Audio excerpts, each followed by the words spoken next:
train barreled right into the Hoboken station. And you see these pictures showing the devastation at the scene. And there are some reports that people are still trapped. Now, here's what we know right now. A train crashed into the New Jersey Hoboken station just before 9 a.m. during rush hour.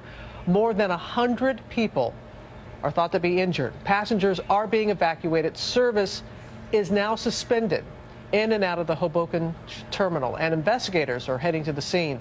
This crash taking place just 7 miles outside of New York City, and the train hitting right between the waiting area and the platform, George. Right into the station. We want to go to ABC's Brad Milkey on the phone. And Brad, you're about a block away from the station? That's right, George. The streets are just littered with ambulances and fire trucks right now, not just from Hoboken, but from surrounding towns. I just spoke to a woman who was in the first car on that train. She said that she was texting, minding her business, didn't notice anything unusual, and all of a sudden the train crashed into the platform ahead of it. She said people went flying across the car, and that's when she started to see the blood, the carnage. She said she saw a woman's legs that looked like they had been severed.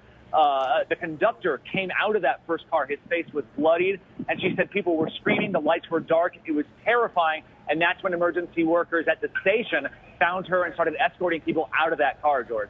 And Brad, do you know if there are people still trapped? We've heard some of those reports, people still trapped inside the station.